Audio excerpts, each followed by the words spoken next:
Buenos días, amigos y amigas. Os damos la bienvenida a una nueva entrega del programa En la Escuela y con el de hoy llegamos al programa número 104. Estamos a 17 de abril. Como podemos observar, la primavera luce con todo su esplendor, gracias especialmente a las lluvias que hemos tenido en el mes de marzo. Son las 11 de la mañana y nos podéis escuchar en NTV y en los podcasts, YouTube, Facebook o iVoox. Tengo el placer de comunicarme a través de Ñ Radio. Soy Ángel Morales Camacho.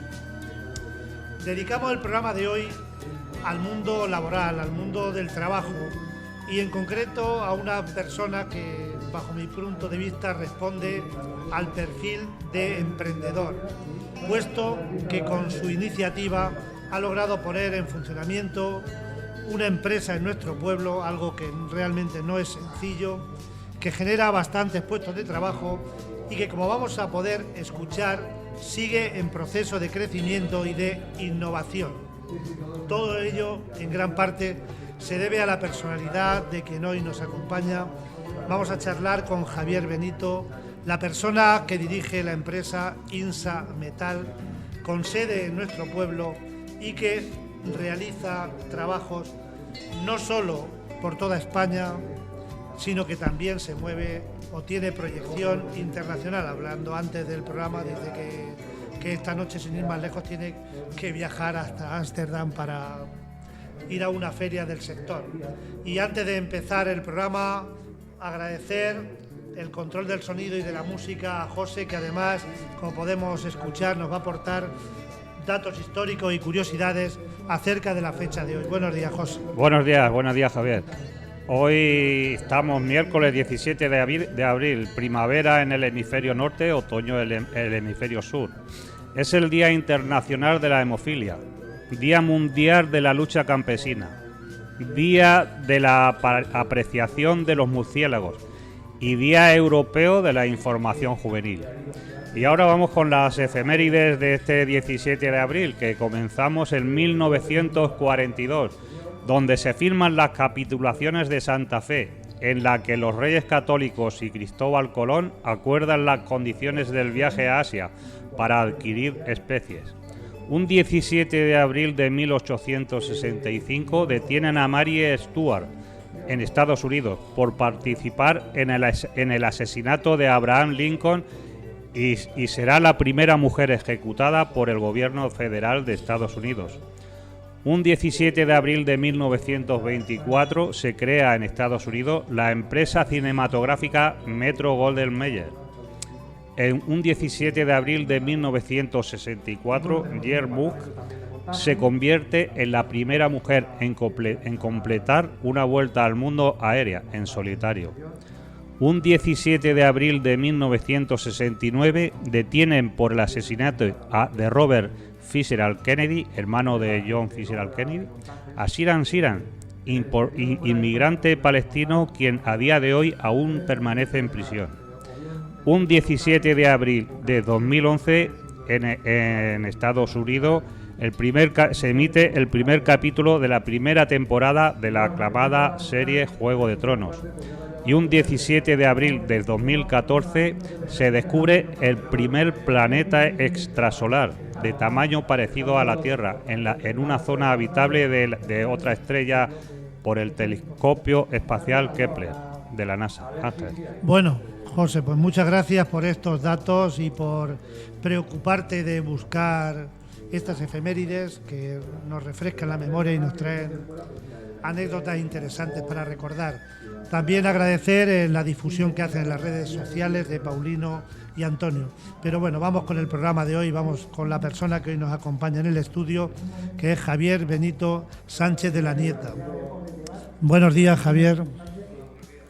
Bueno, pues bienvenido a Ñ Radio y vamos a empezar porque hagas una breve autopresentación para que seguramente muchas personas te conocen, pero que escuchen quién eres.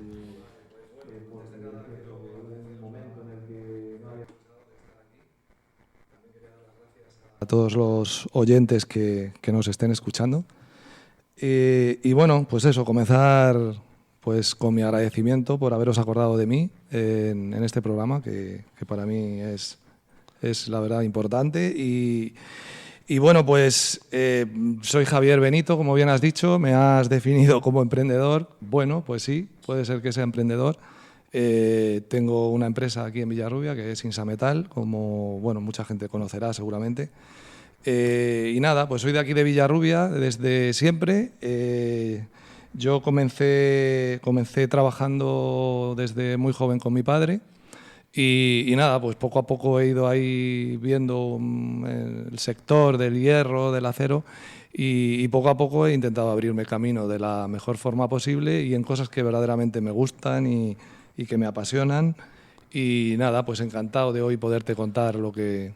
Vamos a hablar de toda esa experiencia. Lo primero, un apellido que realmente hay pocos en Villarrubia, el Sánchez de la Nieta, ¿no? Sí, ese apellido es de mi madre. Ah, es de mi madre, que mi madre no es originaria de aquí, es de Daimiel.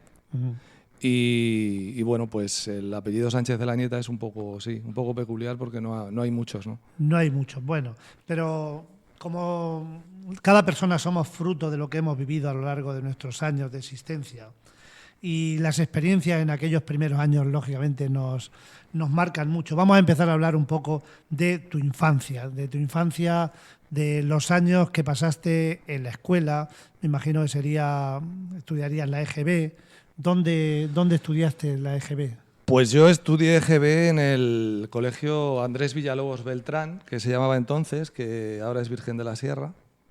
Y bueno, pues recuerdo mi infancia pues con cariño, con nostalgia, yo creo que como casi todo el mundo. Y eso, pues comencé en el Villalobos, no recuerdo exactamente la edad, creo que 3, 4 años por entonces. Quizás fueran los 4, antes los párvulos eran 2 años, 4 y 5 años. Pues sería los 4 años, yo empecé ya en el Villalobos, no fui a... He oído a gente de mi edad que había hecho párvulos en otros sitios, pero bueno. Sí, en las escuelas que había en el Lavadero o el Marqués de Santillana, que por aquella época quizás ya no funcionaran. Sí, no, yo comencé... ¿Tú fuiste ya al Villalobos? Sí, yo hice en el Villalobos todo.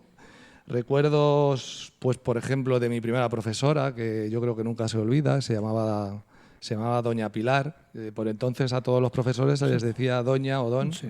Y es más, yo sigo así. Si veo, de hecho, algún profesor mío todavía que ahora pues lo veo por aquí por el pueblo, pues le sigo diciendo, en este caso, don José Luis, sí, que también fue profesor mío.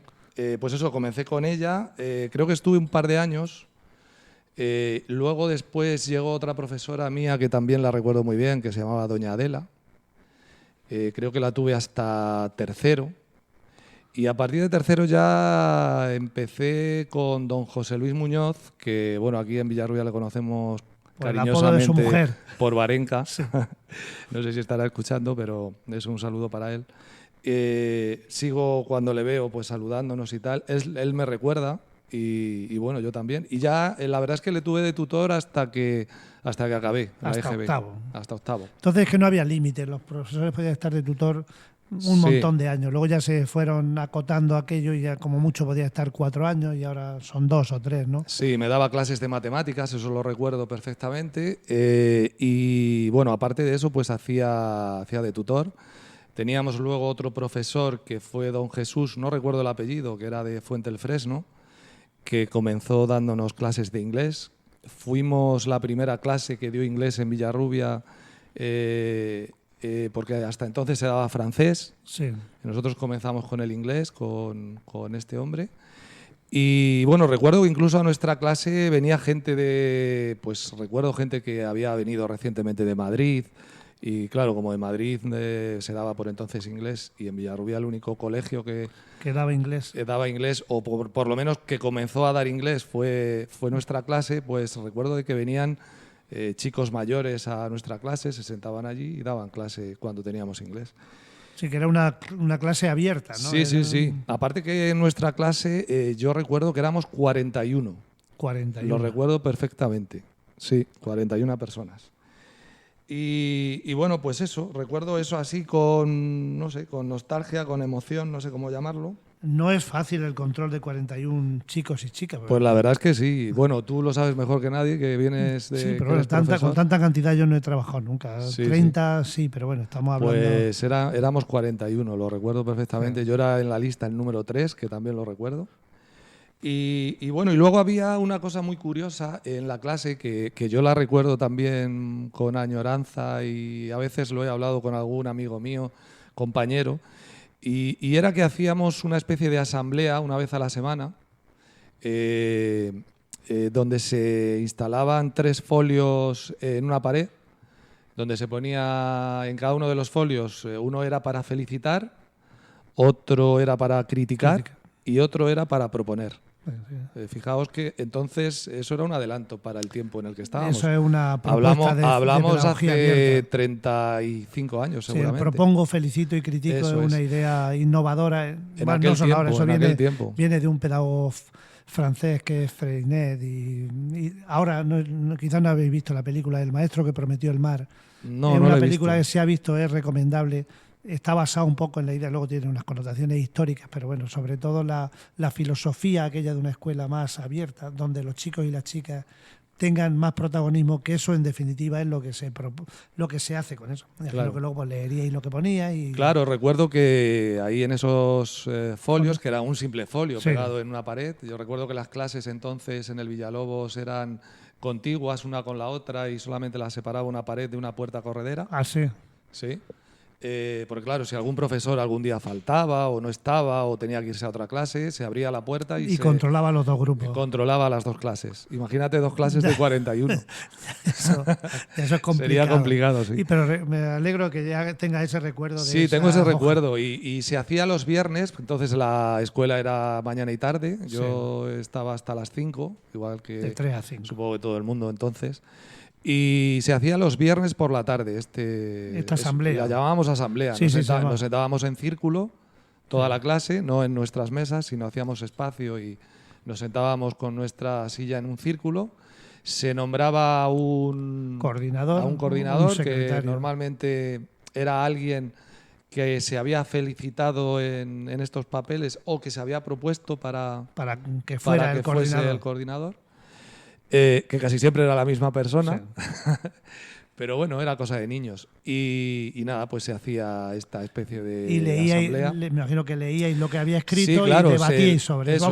Pues se felicitaba, pues como niños que éramos, porque no dejábamos de ser niños, imagínate con 12, 11, 12, 13 años. Pues se felicitaba a alguien, pues mira, felicito a fulanito por haberme dado esta semana un trozo de bocadillo, sí, no sé, por bocadillo, por haber jugado bien o por haber jugado o haber marcado un gol en el fútbol y tal. Y luego se criticaba, que ahí eso gustaba menos, pero también había críticas a gente y nada, pues se debatía allí un poco entre todos. Y esto era una iniciativa. ¿Y cuál era el papel del maestro en aquella...? Pues don José Luis, que era entonces el que propuso esta iniciativa y el que la hacía, pues nada, pues estaba allí un poco pues controlando de que no hubiese mucho alboroto y bueno, pero era algo muy libre, entre todos y no solía meterse mucho en... Dejaba que la iniciativa fuera de los chicos y sí. lógicamente el coordinador pues tomara, fuera el que llevara, el que diera la palabra. Eso tiene mucho que ver con el funcionamiento de la democracia dentro de un grupo, eso ¿no? Es. Y nada, pues eso era un poco los recuerdos que tengo yo de la infancia, de la escuela en este caso, eran esos. Recuerdo que llegaba a casa sobre las 5 de la tarde, yo vivía un poco lejos, a 30 minutos o por ahí andando. Entonces no iban a recogerte. Entonces no había ni coches. Te llevaban, No, ni tu madre iba por ti, ni tu padre, no, era diferente totalmente. Venías por la calle con todos los niños y ya está. Llegabas a casa 5:30 aproximadamente, merendabas y nada. Yo en este caso, seguramente recuerdo muchas tardes, pues mi madre me decía, ha dicho tu padre que tienes que ir a ayudarle al taller a hacer algo. Porque claro, no olvidemos que mi padre tenía un negocio familiar, estaba solo y yo desde muy pequeño le ayudaba. imagínate lo que podría yo ayudar, pero bueno, yo lo intentaba. No, por lo menos lo acompañaba. Si estaba un poquito agobiado, pues se sentía más tranquilo, ¿no? Veía que le iba a echar una mano, ¿no? Sí, y bueno, pues eso, mi infancia. Esa fue la infancia. Te quedaba poco tiempo para jugar fuera de la escuela. Muy poco. Yo la verdad es que jugué muy poco porque es verdad, tenía siempre alguna cosa que hacer, a mi padre le tenía que ayudar. También es cierto que sacaba mis cursos bien, estudiaba poco, no te porque hacía falta, no tenía mucho tiempo tampoco. Pero es verdad que yo siempre he sacado mis cursos adelante. Sí, pero acabas de decir un dato que preocupa mucho en muchos sitios, es cómo se desplazan los niños y las niñas a los colegios, que parece que lo que tú estás comentando, ir media hora andando, es una odisea. Bueno, y realmente no es mucho cuando luego queremos tener una vida saludable, ¿no? Claro, e incluso eso, incluso es salud, ¿no? Yo creo que el que los niños puedan andar y que todos los días se dieran una pequeña caminata de 20, 30 minutos sería incluso bueno, ¿no? Tú lo hacías 4 veces. Yo lo hacía 4 veces al día. O sea, que te hacías 2 horas de deporte. Sí, pero vamos, yo y todos los el niños, pueblo, o sea, sí. Y mi hermana mayor, que por entonces también venía al colegio, todo el mundo era así. Nosotros vivíamos... La verdad es que para un niño, a lo mejor el trayecto en 15 minutos ahora una persona adulta lo hace. Sí. Pero para un niño eso, yo tardaba 20 minutos, 30 minutos. También es cierto que depende a lo mejor del ritmo. Claro, te entretenías con los compañeros, tal, parabas. Te parabas en alguna tienda de chucherías a comprar a lo mejor un chicle.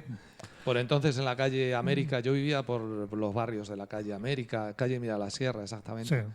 Y te parabas pues a comprarte lo típico, pues un chicle o tenías que una chuchería.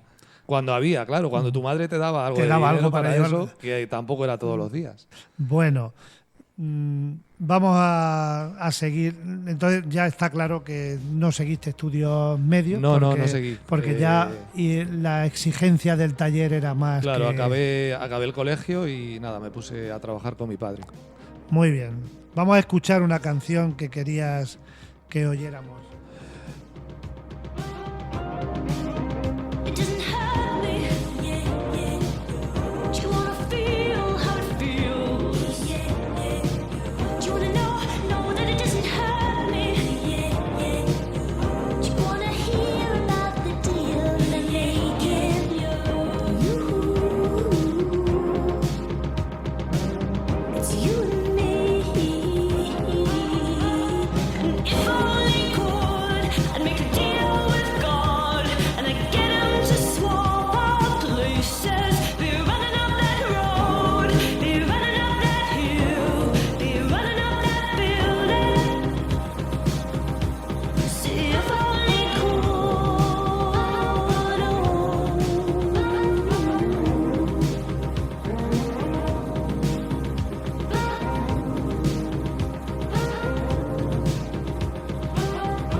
Hemos escuchado un poco de una canción de Kate Bush o Kate Bush.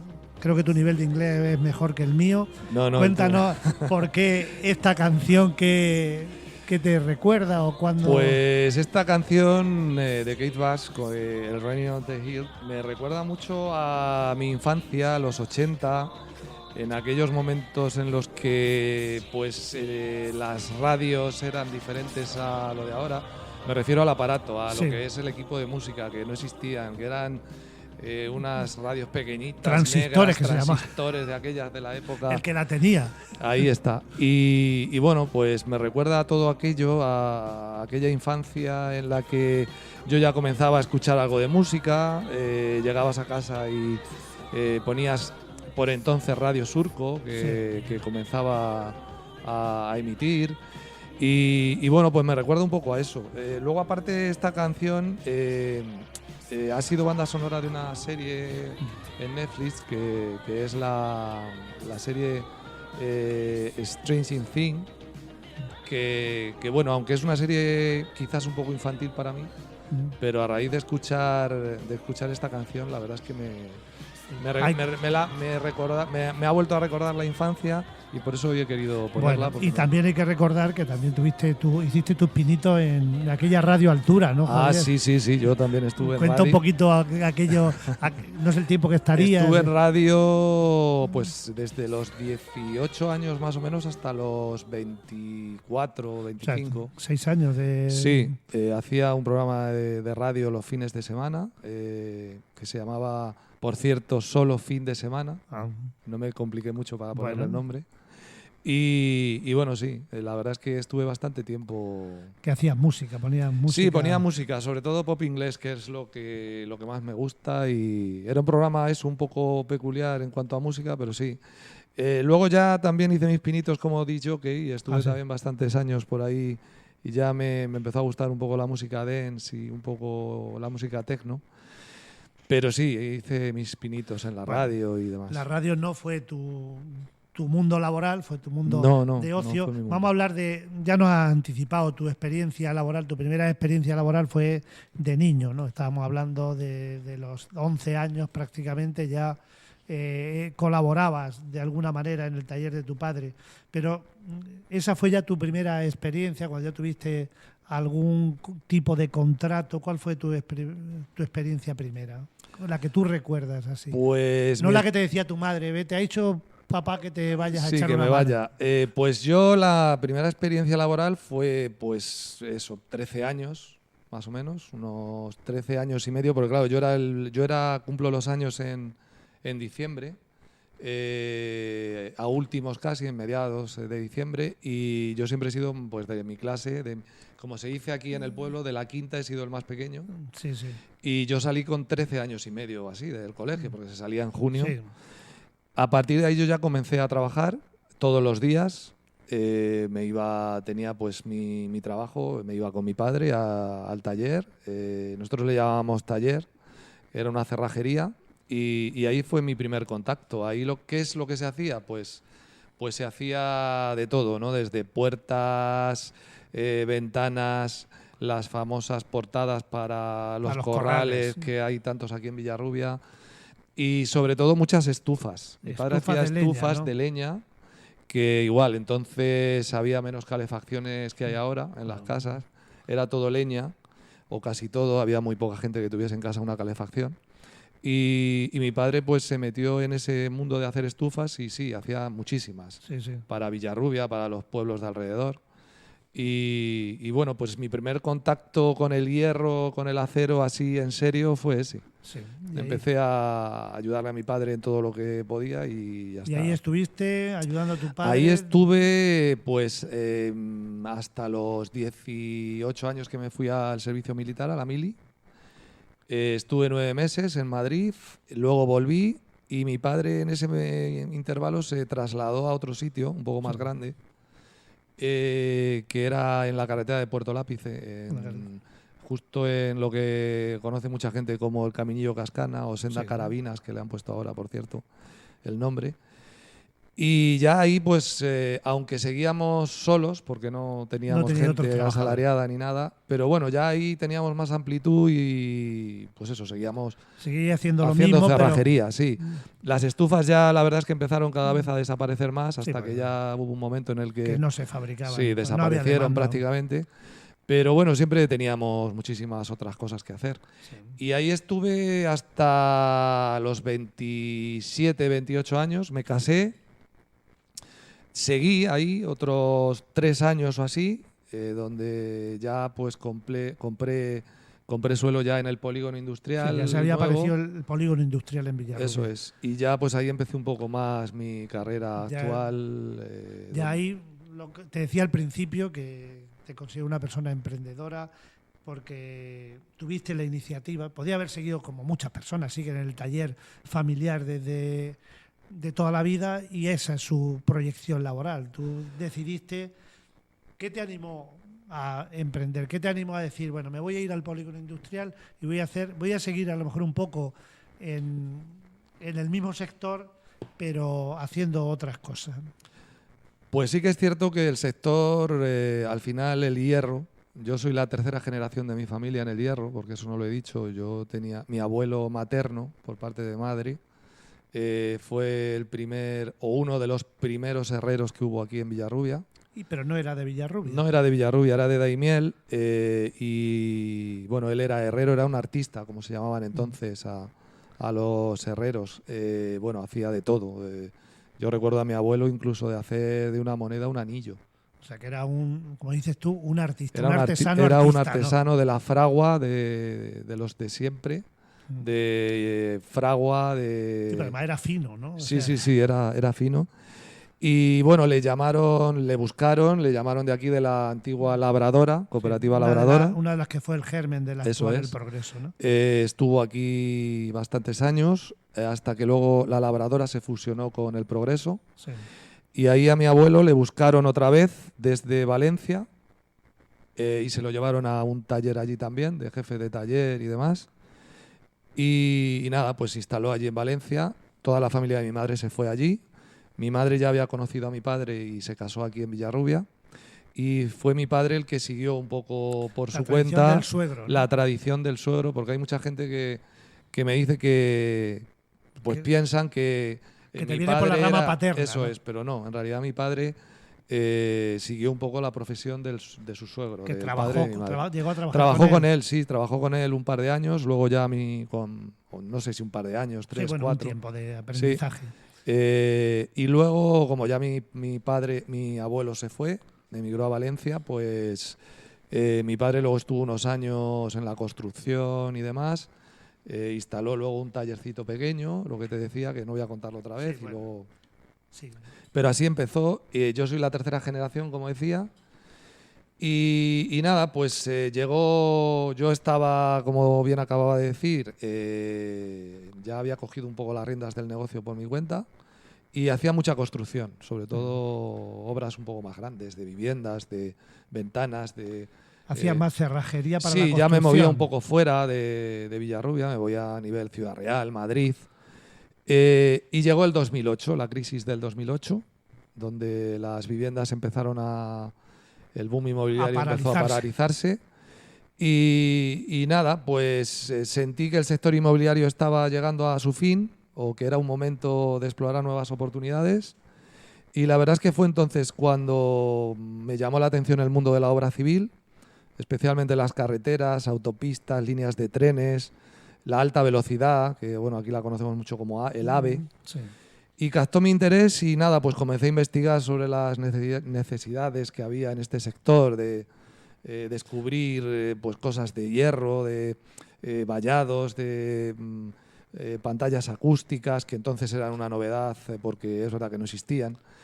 Y bueno, pues ahí fue donde empecé un poco con el tema de las protecciones para puentes, para viaductos. O sea que ese fue un poco la decisión de la crisis, fue lo que te hizo a ti de tirar. Sí, yo vi una oportunidad ahí para contribuir un poco al desarrollo de proyectos que al final eran otro tipo de cosas a lo que yo estaba acostumbrado. Y bueno, sí, me metí por ahí, me costó muchísimo trabajo, mucho. En ese sentido, Javier, ¿tuviste alguna ayuda, algunas personas que te asesoraran, alguien que fuera algún referente que te orientara? Pues vamos, sinceramente, si lo hay, si no pasa nada. Sinceramente no. No, fue tu iniciativa la que te dio esta por ahí. pregunta me la ha hecho mucha gente, me la ha hecho más gente. Pero no, la verdad es que no hubo nadie que me dijese tira hacia acá o mira, o yo te puedo decir que esto es mejor o es peor. fue un momento en el que también hubo gente que me llamó loco. Sí. O sea, también lo digo, cuando empecé a comprar suelo en el polígono, yo recuerdo que me decían que estaba loco, que dónde iba, que qué iba a hacer, tanto suelo allí, no sé qué. Yo recuerdo que eso, que venía de un tallercito muy pequeño. Claro. Y nada, pues empecé ahí, empecé un poco a ver cosas de, como te decía, y... Sí, lo que decía, de obra civil, de temas... Sí, vi mucho recorrido en la obra, ese tipo de obra, ¿no? Grandes que eso estructuras. tú veías que era un hueco que había ahí, claro, que había no ahí se había trabajado. Eso ¿no? es, había un hueco ahí que, bueno, ya había empresas muy consolidadas que se dedicaban a ello, pero pues eso, dije, voy a probar aquí a ver qué tal. Y empecé poco a poco, ahí a... ¿Y cómo fue? ¿Cómo se te ocurrió lo de INSA Metal? Que no, si Pues- tienes, responde pues, a algo. INSA Metal corresponde a mi primera hija, que se llama Sara. Ah. Y claro, luego ya tuve otra hija, que es María. Ya no cabía en el nombre. Y ya no cabía en el nombre, pero bueno, es algo que tengo ahí pendiente. Y bueno, pues viene de Industrias Sara, Ajá. del metal, y empecé con una sociedad limitada por entonces. Luego ya ahora se ha convertido en una sociedad anónima. Y bueno, pues ahí poco a poco, lo que te digo, empezamos a innovar, empecé a hacer una primera nave pequeña y luego empecé a ampliar. Eso, al final un poco innovando, sacando productos nuevos. Y ya pues vi un poco el tema de la necesidad en cuanto a que era un problema el ruido procedente de las infraestructuras de ferrocarril y de carreteras pues para la gente. O sea, ¿cómo se te ocurre a ti decir el ruido, eso que es lo que se llama contaminación acústica, que por suerte en los pueblos no la tenemos, es verdad? ¿Cómo estando en un pueblo se te ocurre decir, oye, pues el mundo de la contaminación acústica puede ser una salida para una empresa, ¿no? Pues sí, la verdad es que el mundo de la contaminación acústica se me ocurrió, pues entonces empezaba ya a haber líneas de alta velocidad. Sí. Y yo recuerdo de estar poniendo barandillas en puentes, por ejemplo, y ver que cuando pasaba un tren, obviamente te quitaban del trabajo, no podías estar trabajando, porque igual son trabajos muy, muy delicados cuando el tren está en funcionamiento.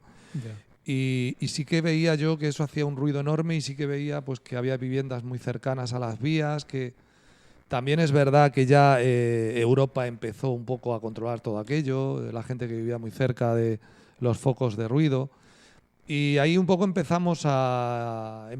a ver que había una necesidad de poner algún tipo de protección pues para que la gente viviese un poco mejor y un poco más en silencio. Y ahí comenzamos con... Bueno, pues vamos a escuchar otra canción del último de la fila, Javier.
Generosa y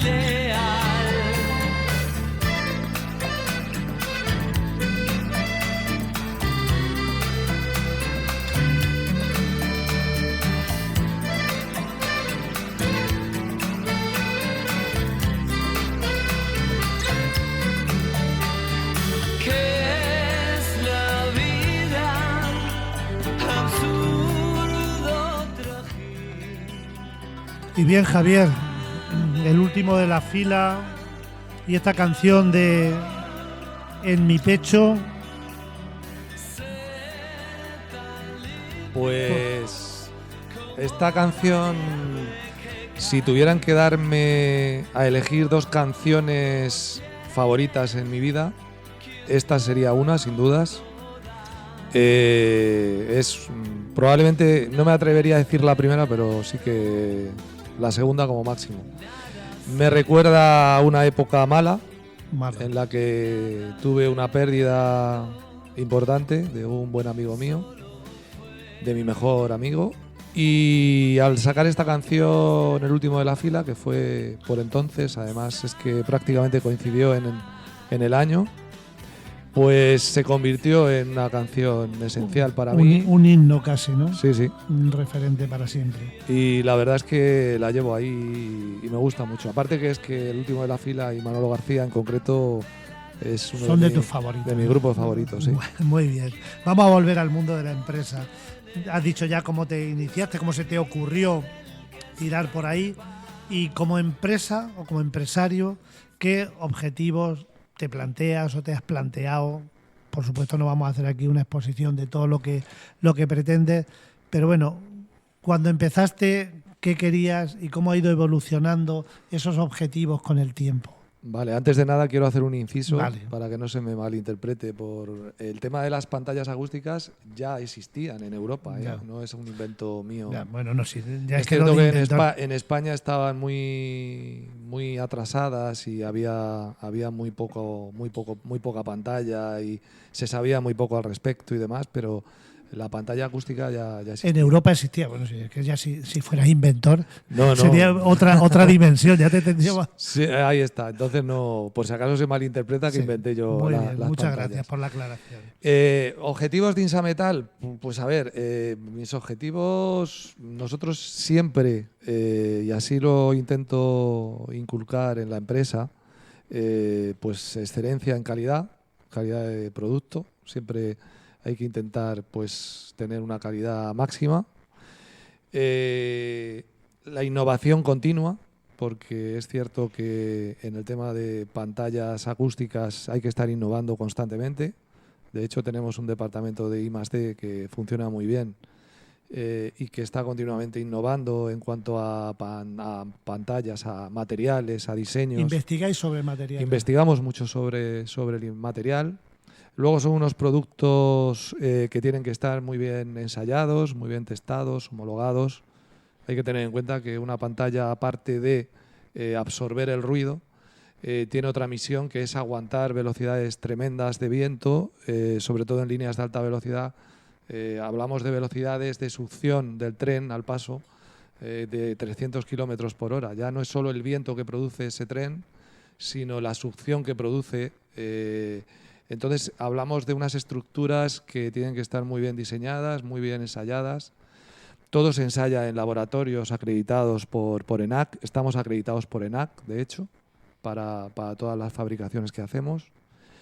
Y bueno, pues ensayamos tanto en España como...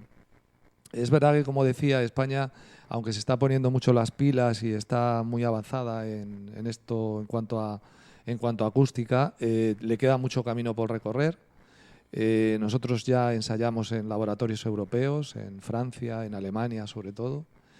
Y hay algún laboratorio aquí en España que ya está adaptándose para ensayar, sobre todo pantallas de cara a DIF, a nuestra empresa de infraestructuras ferroviarias española.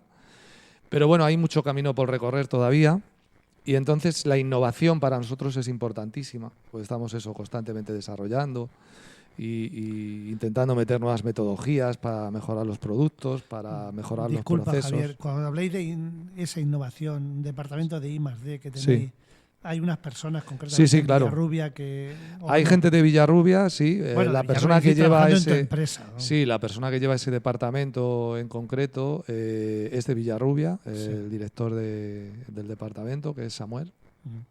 Y bueno, luego hay alguna otra persona, hay gente de fuera, la oficina. Sí, pero bueno, todo se desarrolla en Villarrubia, es lo que te quería Sí, decir. sí, todo se desarrolla en Villarrubia, lo que te digo, excepto tema de ensayos. Eso tenéis que ir a laboratorios. Claro, todo eso hay que ir a laboratorios. Hay ensayos que son en laboratorio, hay ensayos que son in situ, en el propio sitio. Sí. Y bueno, pues ese tipo de ensayos no. Obviamente eso tiene que ser en el campo sitio directo, que se llama, o en el laboratorio. Pero luego todo lo que es el diseño, la idea, el prototipo inicial, todo eso se desarrolla aquí en Villarrubia. Se desarrolla ahí. Ingeniería, sobre todo, mucha ingeniería. Y luego, pues, desarrollo del producto y ensamblaje y ensayo hasta ponerlo en el mercado. O sea, vosotros, todo ese proceso se realiza todo eso ahí se en realiza, el polígono industrial eso en es, Insa Metal. Eso en un es. lado está la parte técnica, están los ingenieros. Eso es. Tenemos una parte de ingeniería muy potente, donde ahí lo que hacemos es, como decía, desarrollar el producto en cuanto a diseño, forma y resistencia. Y luego tenemos un equipo de I+D que ahí lo que se hace es ir desarrollando nuevos productos, nuevos materiales. Luego tenemos un departamento también de exterior, porque ya hemos empezado también a vender fuera. Entonces tenemos un departamento que se dedica a la exportación e importación de material. También compramos mucho producto fuera. Y bueno, pues luego tenemos pues el departamento de administración, luego tenemos un departamento de tráfico que le llamamos nosotros tráfico, que es un departamento que se encarga del tema del tráfico de transporte, tanto de lo recibido como de lo enviado.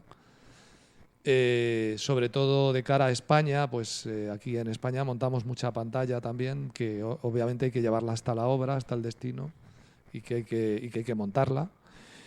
Y bueno, tenemos un departamento también de montaje, donde también tenemos una persona que es la encargada, en este caso es nuestro jefe de montajes en el exterior, es Alberto, son nuestros ojos fuera en las obras, y es el que se encarga luego pues un poco de meter a la gente en obra, de montajes. En el exterior, fuera de España, no solemos montar, buscamos empresas o bien empresas locales, o casi siempre lo que se hace es simplemente suministrar el material y que se encarguen, ¿no? Ellos del montaje. Y bueno, he empezado a nombrar, mal hecho por mi parte, porque ahora ya van a coger queja al resto de la gente. No te preocupes, vamos, por lo menos algunos de los responsables no pasa pero nada. Pero bueno, por hacer visible, que sepan que Javier, son todos importantes y que están todos en mi mente. Personas de nuestro pueblo, que eso es importante darle valor a... A ver, sí, hay mucha gente de Villarrubia, sí. El 80% de la gente de nuestra oficina son de Villarrubia. Un 30% es de fuera, pero también es verdad que son de fuera, pues mira, de Daimiel, de Malagón, Ciudad Real. Sí, pero que se sienten casi villarrubieros, eso ¿no? Eso es, sí. Oye, a propósito, dices del transporte, ¿ha habido estos momentos tan convulsos que hubo con el transporte? ¿En algún momento os ha afectado a la hora de traer materiales o de llevar? Porque ha sido una circunstancia que sí que condicionó mucho el mundo laboral, ¿no? Sí, yo te puedo decir que, por ejemplo, el tema de transporte en España, el problema era para nosotros menor, pero era un problema. Porque es cierto que hubo un momento en el que no había transportes porque no había. Ya. Pero bueno, el mayor problema era para... autosuficiente, ¿no? A nivel de esto podéis... Nosotros transportamos, materia. Sí. Claro. Nosotros también tenemos transporte propio, pero igual, vuelvo a decir, hay mucha parte del transporte que la derivamos a cooperativas de transporte y demás, y a empresas que se dedican a ello. Y entonces sí que ha habido un problema. La guerra de Ucrania también fue el comienzo de la guerra de Ucrania, un problema enorme para el suministro de hierro, sobre todo el que venía de fuera. Los contenedores llegaron, pues imagínate, de costar enviar un contenedor a Chile. Nosotros trabajamos mucho con Latinoamérica y un contenedor que venía costando 3.000 euros enviarlo llegó a costar 8.000. O sea, casi se triplicaron los costes, ¿no? Ahora con el Mar Rojo han intentado otra vez repuntar y ahí hemos tenido algún problema, pero bueno, de momento parece que se ha subsanado y no ha afectado tanto como aquello. Pero la guerra de Ucrania fue un problema tremendo. Sí, en aquel momento se paralizó mucho. Sí. Bueno, emprendedor, quería que nos contara un poco las ventajas y los inconvenientes de ser una persona que se embarca en un proyecto novedoso, en un proyecto que aunque tú conocías la base de lo que ibas a hacer, lógicamente no tenías experiencia en lo que luego, por dónde has ido caminando. ¿Qué ventajas y qué inconvenientes ves para ser una persona emprendedora? Yo conocía el hierro, exactamente. O sea, el material. Bueno, ahora hay pantallas ya, barreras acústicas que las hacemos de aluminio, de madera, de metacrilato. O sea, hay infinidad de materiales ya para hacer pantallas. Es cierto que cuando yo empecé solo por la metálica, sí, pantalla metálica. Pero sí que es verdad que cuando yo empecé, ahora ya se ha convertido en un montón de opciones y de materiales. Ventajas, inconvenientes en cuanto a ser emprendedor, pues a ver, todo tiene ventajas y tiene inconvenientes. Sí, inconvenientes, pues hay desafíos que es verdad que como emprendedor, pues la incertidumbre, el no saber, tema económico también es un problema cuando empiezas a ser un emprendedor. Sí. La gente, las finanzas para preocupan. Financiarte, la gente tiene que saber y creer en ti también, porque claro, te embarcas en una aventura que vale mucho dinero, empiezas de la nada y es cierto que la gente tiene que confiar un poco en un proyecto que en mi caso era un poco peculiar y era un poco de humo, ¿no? Sí, y no venía con una base. Claro, no era lo típico que conocemos aquí, que puede ser pues el campo, pues ya sabes que las cepas van a dar uvas seguramente, sí, y el olivo va a dar aceituna casi seguro. Pero aquí en este caso, claro, yo llegar a financiarme, por ejemplo, y ofrecer un poco pantallas acústicas, pues es cierto que la gente decía, pero ¿qué dice este? Sí. ¿Esto qué es? Esto no es carpintería metálica, esto no es estructura metálica, esto ¿qué es lo que vas a hacer? Hay inconvenientes. Y luego, pues, ventajas, pues la libertad para tomar decisiones. Las decisiones las tienes que tomar, claro, tú, asesorado por, lógicamente, las personas que tengas. Pero al final la libertad que tienes sí que es cierto que yo la tomo como una ventaja. Sí. Y luego, pues, materializar tus propias ideas creo que también es una ventaja de ser emprendedor. De ser emprendedor, porque al final materializas un poco tu sueño. Sí, es lo que dicen, que tienes una idea y luego la haces realidad con un proyecto, que tu proyecto es, lógicamente, Insa Metal, y ahí te vas desarrollando. Eso es. Y yo creo que luego, pues a nivel personal y profesional, pues también ese crecimiento que te proporciona, pues yo creo que también es una ventaja. Y eso, pues los comienzos difíciles, incertidumbres, la falta de recursos, la presión tuya misma por alcanzar el éxito, por si esto va a salir bien, si no va a salir bien. Eso es un poco también una desventaja. Es el riesgo. Una de las características precisamente de las personas emprendedoras es que tienes que asumir riesgos, porque si no, si fuera tan sencillo que sin riesgo se llegara al éxito. Eso es. Pues, yo ahora miro para atrás y es muy complicado, pero bueno, al final eso. Y sobre todo, pues la familia. Sacrificas muchos momentos importantes. Sí. Que es cierto que esto de ser emprendedor y tal, pues lo sacrificas. En mi caso, quiero destacar el papel fundamental que ha tenido mi familia. Sí. En este caso, pues agradezco mucho el apoyo incondicional de mi mujer, de Sole. Sí.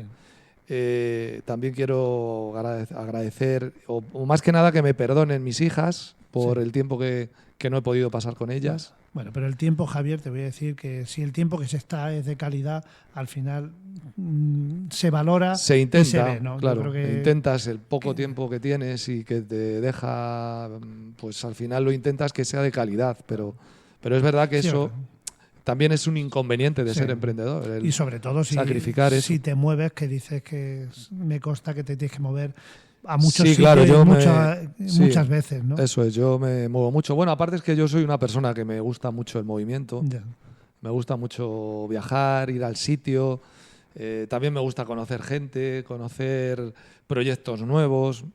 Me gusta moverme, entonces sí que es verdad que a veces a lo mejor me muevo más de lo que debería, pero bueno, eso yo creo que va en el ADN. Bueno, ahí está.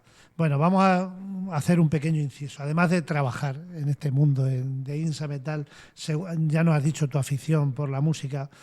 si tuvieras más tiempo para el ocio, porque creo que tienes poco, ¿a qué te gustaría dedicar un poquito más tiempo? Por supuesto, ya has dicho a tu familia, que esa es la base más importante.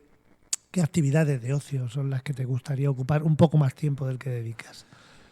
Pues me gusta mucho la pintura, es algo que me ha gustado desde siempre. Me gusta mucho el óleo. Y la verdad es que he hecho mis pinitos y he intentado hacer algo y estuve dando clases de óleo. Me gustaría dedicarle mucho más tiempo, pero eso, lamentablemente, yo no sé si es que no lo tengo o es que no soy capaz de sacarlo, pero me gusta. Sí.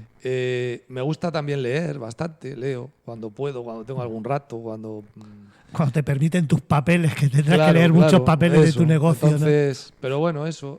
Dedicar tiempo, pues me gustaría dedicar tiempo a la familia, me gustaría dedicar tiempo a pasear, por ejemplo, por una playa, me gustaría dedicar tiempo para pasear en el campo, me gustaría tener tiempo para pensar, para escribir incluso algo, no sé, me gustaría tener tiempo para muchas cosas y espero que algún día pues pueda... Seguramente lo vas a tener. Bueno, hasta pueda ahora hacerlo.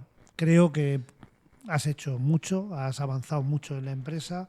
¿Cuál es el nivel que tú consideras de satisfacción con lo que has conseguido hasta ahora? ¿Cómo te sientes desde que aquel chico que salió de la escuela, se fue con su padre al taller, estuvo allí unos cuantos años, luego se fue a la mili, luego siguió trabajando ya un poco como empresario del taller y luego ya después de el boom y la crisis de la construcción te metes en esta empresa que es Insametal?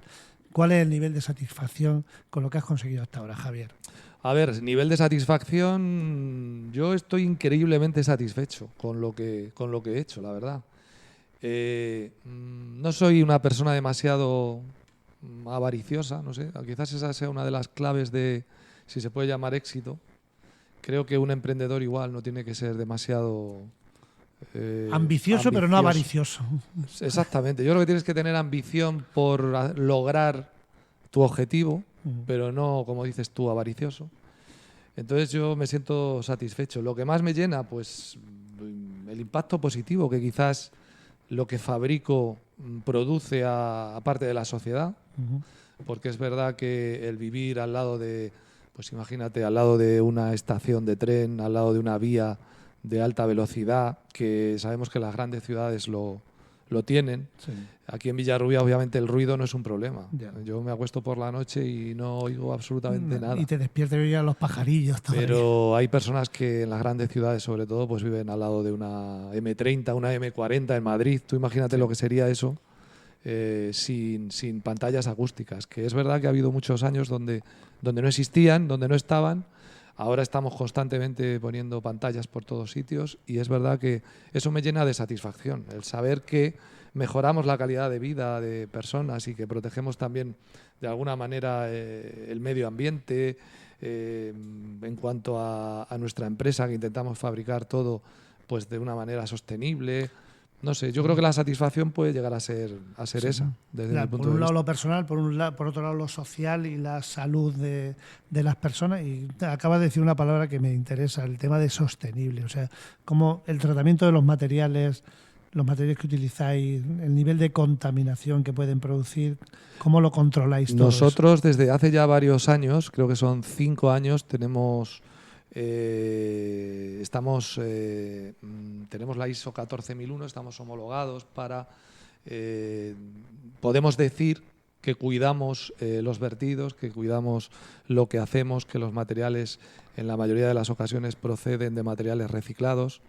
De hecho, en nuestras pantallas el otro día teníamos un dato y creo que el 80% del material procede de material reciclado. Bueno, es un dato importante. Con lo cual también nos satisface mucho.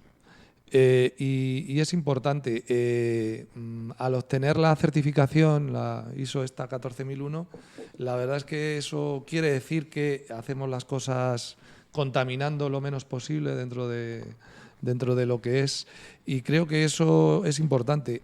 Tenemos también la 9001 desde hace algunos años más, creo que son 9, que también lo que controla o dice es que fabricamos todo según las normativas y un poco todos los procesos están controlados. Y luego sacamos también hace 3 o 4 años la 18.001, que ahora se llama OSAS 45.000, que también un poco, eso es para la salud de los trabajadores, que exactamente, que lo que dicen es que la empresa cuida al trabajador y que les hace de tener todas las protecciones necesarias, de trabajar en armonía con su puesto de trabajo. Bueno, pues como vemos, no es casualidad casi todo lo que ocurre. Estás hablando de muchos controles, de muchas certificaciones. Las personas que trabajan en INSA Metal pueden estar tranquilas con lo que tú nos acabas de decir, de que no corren riesgos en el ejercicio de su trabajo. Ya has enumerado algunas personas que forman parte de la empresa. ¿Has determinado algunos de los departamentos que tenéis? ¿Alguna cosa más sobre la organización de la empresa que quieras significar? ¿Las personas? O, por supuesto, no vas a enumerar todas las personas, porque eso sería una cosa muy larga, pero sí algún sector, alguna parte que quieras reseñar. Pues a ver, pues mis agradecimientos, por supuesto, al equipo técnico, por ejemplo. Pues como te decía, al final está compuesto por profesionales que están altamente cualificados y con mucha experiencia. Luego también tenemos un equipo de fábrica, que es la gente que está en fábrica, ahí a pie de cañón. Los que están en el otro sector, ¿no? Que claro, están ahí. Claro, sin ellos también es imposible. Claro. La idea hay que materializarla luego. Ahí está. Entonces, pues igual, pues lo mismo. Tienen que tener creatividad, tienen que tener innovación, tienen que tener capacidad para resolver problemas que surgen también muchos. Entonces, la gente de fábrica, pues también son muy importantes en este caso. El personal de montaje, pues igual, sin el personal de montaje tampoco somos nadie. Esto está organizado, las fábricas son unas personas concretas, los de montaje son otros, sí, o sea que está bien distribuidas las tareas, ¿no? Claro, tenemos pues eso, gente que también se dedica a montar fuera, en el caso de España.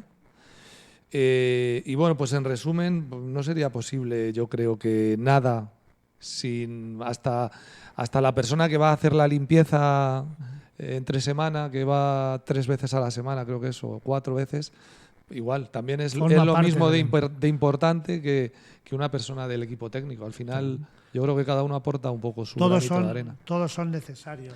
Lo que digo, no he enumerado a todos porque es imposible, pero bueno, desde aquí les digo que para mí son todos igual de importantes. Todos son importantes y básicos para... Vamos a escuchar a U2.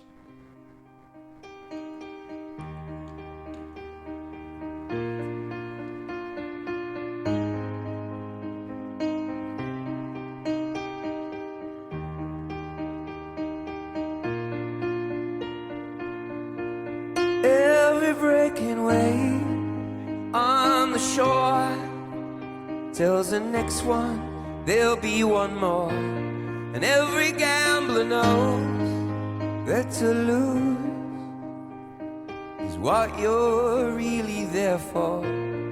Summer I was fearlessness, now speaking to an answer for, like every fallen leaf on the breeze. Winter wouldn't leave it alone. If you go your way and I go mine, are we so... Javier, U2, Every Breaking Wave, creo que es lo que quiere decir qué significa esta canción, si tienes algo que ver con el castellano, con tu historia. Bueno, para mí, junto, igual que decía el último de la fila, para mí U2 es seguramente mi otro grupo, uno español, otro inglés, y eso, es mi grupo favorito internacional. Este fue un álbum que sacó hace 4 años, el Every Breaking Wave. Y nada, eso pues me gusta. Esta canción en concreto me recuerda mucho a eso que decíamos de ocio, del tiempo... El tiempo que te gustaría tener ahí. Del tiempo futuro, que espero que algún día llegue. Seguro que allí al lado del mar o al lado de la playa, disfrutando un poco pensando en lo que ha sido la vida, en lo que he hecho, en lo que no he hecho. Esperemos que te dé la oportunidad también de hacerlo, no cuando ya acabe tu vida laboral. Yo creo que hay que buscar Espero. Sí. Pero bueno, esta canción un poco eso, me transporta a ese tiempo en el que algún día, pues eso, espero poder tener ese rato de ocio escuchando esta canción y paseando sencillamente. Y paseando. Bien, Javier, tu historia es una historia que yo creo que a pesar de todas las dificultades podemos considerarla que una historia de éxito. Pero ¿en algún momento has sentido miedo al fracaso? Realmente que has dicho, espérate. A ver, yo vivo tan rápido, creo que lo hablábamos antes de comenzar la entrevista, bueno, y el otro día también lo hablábamos, vivo tan rápido, tengo siempre tantas cosas que hacer, tantas cosas en la cabeza que... A ver, si te digo que no he sentido miedo al fracaso, por supuesto, yo creo que todo el mundo en algún punto de su vida siente miedo al fracaso, yo también lo he sentido. Pero es cierto que no demasiado porque soy muy tirado para adelante, como se dice aquí en el pueblo. Entonces, pero sí que, a ver, fracaso, yo creo que todo emprendedor tiene miedo a que, pues... Sí, en un momento dado algo no sentir funcione. que se vaya el proyecto fuera, que al final esa incertidumbre que implica que el mundo empresarial al final es cierto que puede ser muy bonito o puede ser muy cruel a veces. Sí. Pero sí, yo he tenido miedo al fracaso, ¿por qué no? Claro que sí, no me pero pasa bueno, nada por decirlo. Dices que no te da tiempo casi a pensar no me da tiempo. en que pueda fracasar. ¿Qué cualidades crees tú que hay que tener para eso? O sea, ¿por qué, aparte de que tengas una vida que esté ocupada en el tiempo, algo tiene que tener una persona para que no puedas ni pensar en el fracaso, ¿no? Pues yo creo que eso forma un poco parte de tu infancia, de lo que aprendes. Yo creo que eso va en el ADN incrustado, que no me sale la palabra ahora, ahí a fuego. Y yo creo que a mí me enseñaron desde pequeño que el fracaso no existe. Que no existe. No sé si para bien o para mal. No, seguro que para bien. Pero yo creo que es algo que no te debe dar tiempo a pensar en ello y creo que tenemos que... El trabajo yo creo que al final es el que tiene que predominar, incluso por encima del fracaso.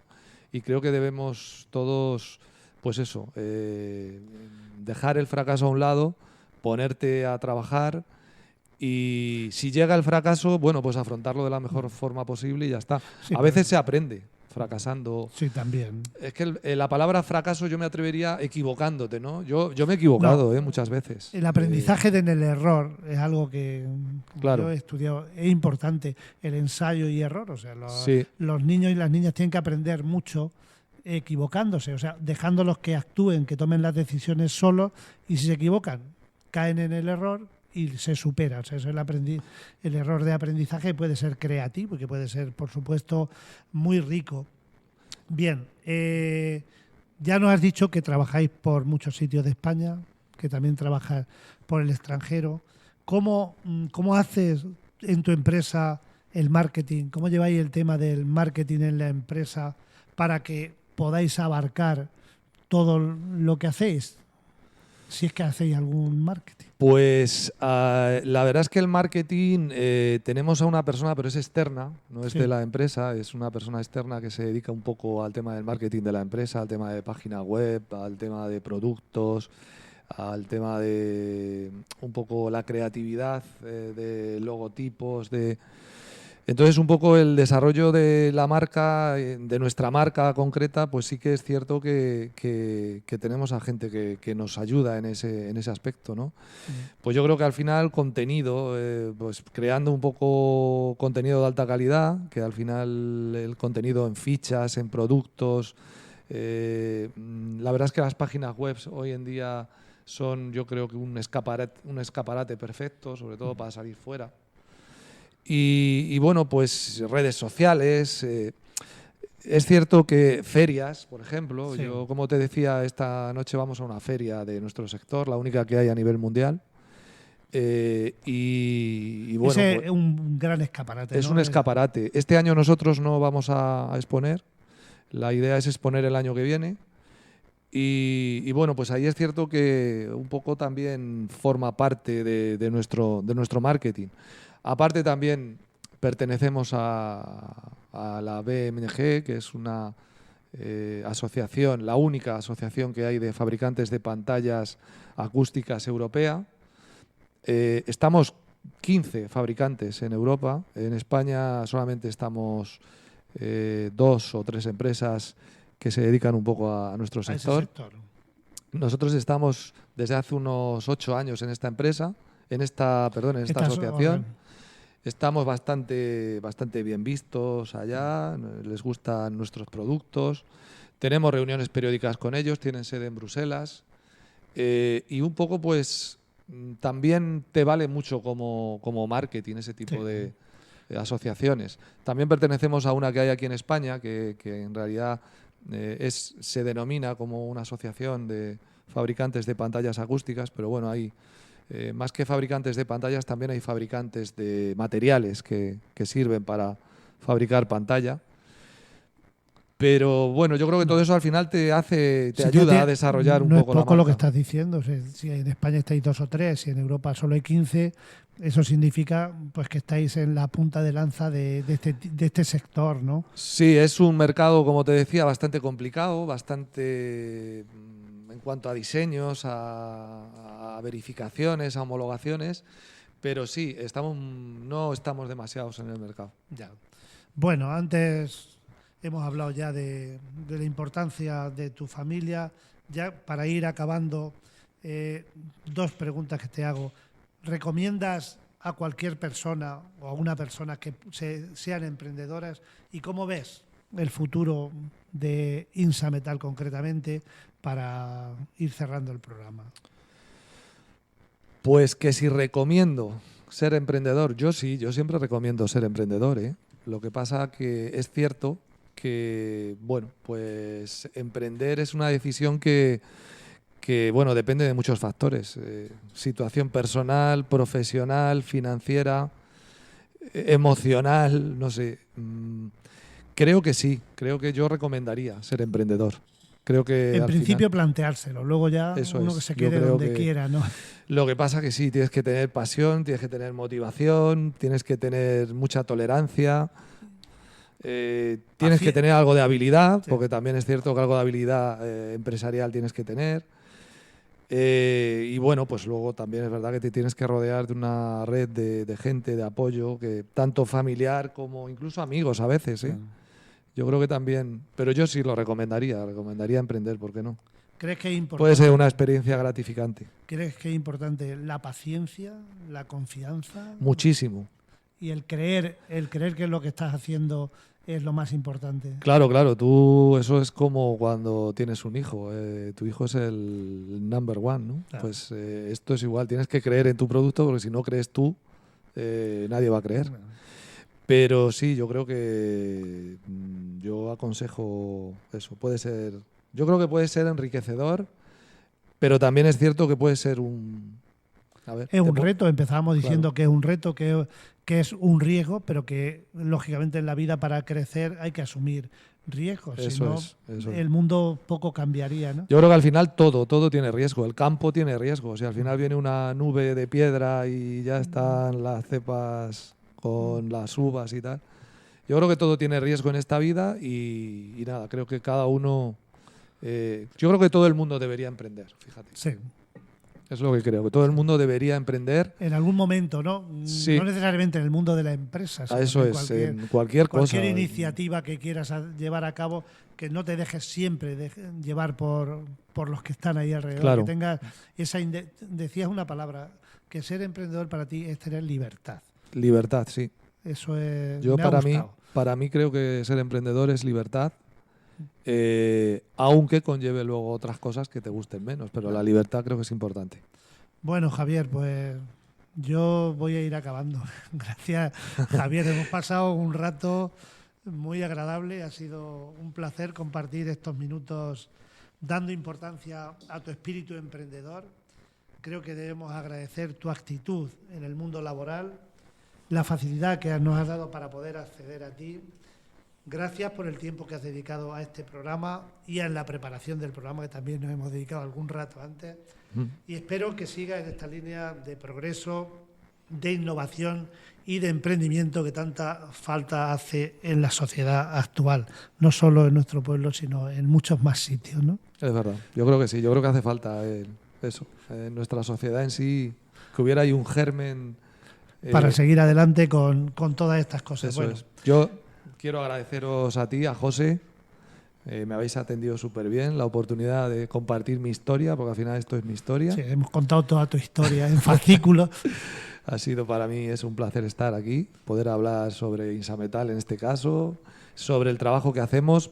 Se nos ha hecho corto, a mí por lo menos, sí. porque, claro, es que en una hora es imposible contar una vida, pero eso, que lo he pasado bien, muy bien. Aconsejo a la gente que venga, Sí. que pase un rato aquí con vosotros. Y nada, pues que espero que la entrevista haya sido lo más Amena informativa posible, e inspiradora posible para alguien.